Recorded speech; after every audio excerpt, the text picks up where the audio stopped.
Okay, so today is going to be another first thing in the morning listening session. I'm just going to take my time to get to know today's score and just kind of talk at you as I do it. And yesterday, I'm just going to edit a lot of footage down. The piece, as you can see, is Helmut Lachenmann's first string quartet. It's called Grand Torso. As far as I know, the translation of the title is the Great Torso. So the way that Lachenmann has the score laid out is there's a translation of the handwritten notes, or the written notes on every page. So you can see there's a lot of things that the performer has to be mindful of on every page.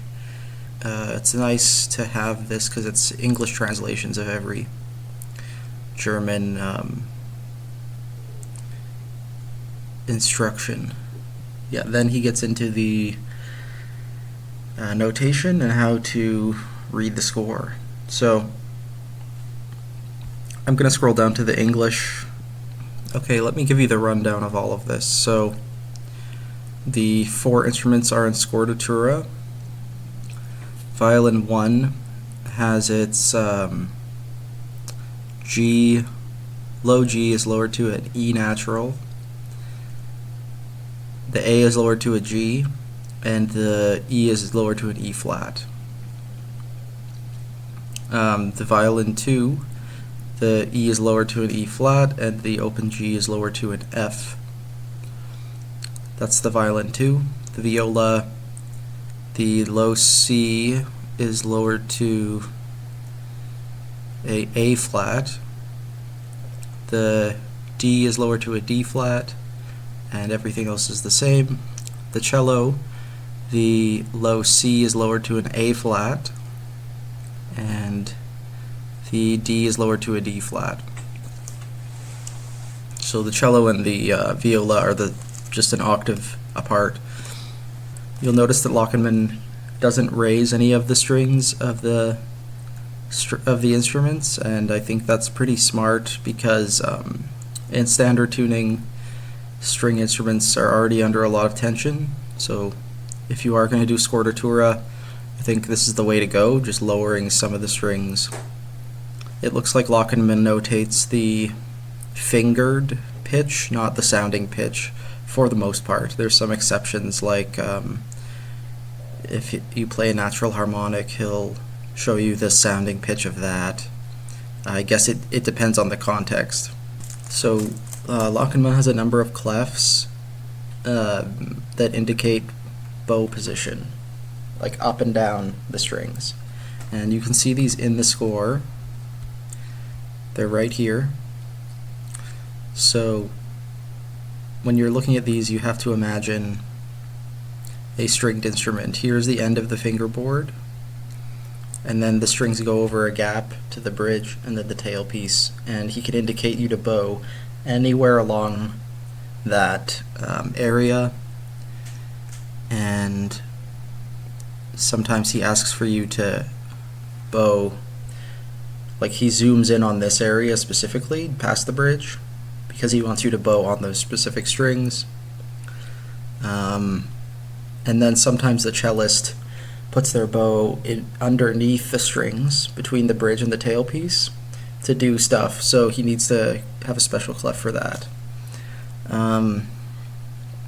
Always the tailpiece is at the top of the clef, and the fingerboard is at the bottom of the clef. Okay, so this next section explains some of the symbols that are in his second string quartet, which we looked at, which I didn't quite understand. So there are half harmonics, where the finger pressure is somewhere in between regular playing and playing a harmonic. And there are also like stopping the strings to produce harmonics. And this muting sign and this stop muting sign are like literally to choke out all the sound of the strings, to mute them and unmute them. So, and that can actually be audible. So sometimes he notates that he wants that to be, this, for example, would be muted, let go of the strings so that they ring out, and then mute it again. Lachenmann also distinguishes between holding the bow at a 90-degree angle and bowing along the string, which is indicated by an arrow, and any other motion across, like up and down the string, which is oblique bowing. And as you can imagine, he has other motions that you can do around the string, like irregular motion, circular bowing, windshield wiper. I'm imagining myself holding a violin here. And then vertical motion, I guess, is like when it's in 90 degrees with the string. So all these symbols are important. Gradual motions, like gradual shifts between those motions, and increasing the motion to its limits. So there are two indications for bow pressure, which is other than normal bowing, which is flotando, which is very fast and light with little pressure, and pressed bowing, which creates overpressure. His notation is the little like square wave almost, and that had a really interesting part in the second string quartet, which we looked at. And but here he uses it in all kinds of different contexts. It doesn't just have one use. He has an entire section of techniques for other actions of the bow, like hitting the strings, densely shaking, bouncing off the strings. And then pizzicati are similar techniques, so he has them listed next. Bartok pits, fingernail pits, using a tension screw. So you can see at the back of the bow there's this little part that hangs off, and that is the tightening screw or tension screw, and I believe that's what Lachenmann is talking about here. That thing, because you're holding the bow already, you can easily just like use it as an implement to hit strings, or you can insert it between strings, it looks like. You can you can hit it on the wood of the fingerboard or the tailpiece and create these clicking sounds. And yeah, that's it. So if you look at all of this notation in action, you can see that he has a similar layout to his second string quartet. He has always this stuff going along the strings with the right hand, and then anything that the left hand is doing on the string is indicated with the traditional clef and a traditional 5-line staff. Some other things about this piece, you might notice that he wrote it in 1971, but then revised it again in 1976 and again in 1988. So I think he revised this probably after he got the commission for a second string quartet, just because he felt like revising it. And that's something about Lachenmann that is makes a lot of sense. Like, his notation is so complicated, he doesn't get it right on the first try. He has to constantly try to work it out further and further to get the exact sound he wants, and the process of getting performers to do it is a whole other thing, right? Lachenmann was the type of guy who could demonstrate every single technique he came up with and the exact sound he wanted out of it. You can imagine he had to deal with a lot of performers who were ignorant of what he was doing and didn't want any part of it. So he had to find ways of communicating with difficult people as well. So I apologize for not getting into Lachenmann's past or his aesthetics again, but we did that yesterday. If you want to look at my video of the second string quartet, you can learn more about what he's about. But that quartet didn't have any performance notes in English, so it was a bit difficult to understand exactly what was going on. Hopefully today I can be a bit more specific about the sounds I'm hearing, where they're coming from, what the performers are doing, and kind of do justice to the piece. And yeah, I'm excited to get to know it. It's of a similar scope to his second string quartet. It's 24 minutes long. I'm going to be listening to the Jack Quartet performance because that's what I did yesterday. So they've recorded his complete string quartets. And again, this release was 2014. Okay, so this is still going to be difficult to talk about because I don't have the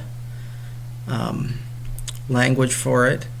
But I found this really to be better than his second string quartet. Like, I like the second string quartet, but this just felt way more ambitious, and just the diversity of sounds and the mixing of them was it just felt so much more urgent and active. And when I finished the second string quartet yesterday, I felt like, okay, I've heard all there is to hear. When I finished this one, I felt like this was just the tip of the iceberg, right? So it was more inspiring. Like, by the time it ended, I was like, you're going to keep going, right? Like, it's just, I felt like it could just keep going forever. And I think that speaks to sort of the diversity of moments that the piece had and how seamlessly it went from one sound world to the next. The beginning and ending are really the most contrapuntal and dense with content, but there's a really long section in the middle, I think longer than 5 minutes actually, where there's a lot of bowing along muted strings up and down. It's just like a textural thing. And the viola has a really long solo, I think, where it's playing like either harmonics or half harmonics and bouncing the bow. And then that evolves into it bowing on the tailpiece, and it sort of merges with the cello bowing on the tailpiece. At that point, it felt like things got as quiet as they could possibly go, and it just stayed quiet for a long time. I really wasn't expecting certain sounds to be possible, and the amount of control is really amazing. Like, especially with techniques that I was already familiar with, like bounce bowing. There's like moments where the performers just keep bouncing the bow, like as they're bowing up and down, and it's like I didn't realize string players could do that. And similarly, the overpressure stuff, I'm used to thinking of overpressure as just sort of one sound, but you can have sort of, it's very obvious from this piece that you can create that distortion from moving the bow extremely slowly and hard, or slowly and light, or extremely fast and hard. And there's all those little variations, and you can even do rhythmic stuff with it. And you can push down on the string so hard that the like force of your pressure like stops the bow periodically and interrupts the sound. And I think this is, if you're going to listen to one of the two string quartets by him, I would listen to the first one. I think he spent a lot more time writing this one, and then he just reused a lot of the same material in his second string quartet, honestly. Yeah, I don't think I'm going to get more detailed than that. You kind of just have to hear it to understand it. Maybe find a video of people playing it so you can see all of these things in action. I know that Lachenmann also has a third string quartet, but I don't have the score for that one, so this will be all of the Lachenmann that we get to in this series. Hopefully you got something out of it and it was inspiring. And tomorrow I think we're going to move on to other things.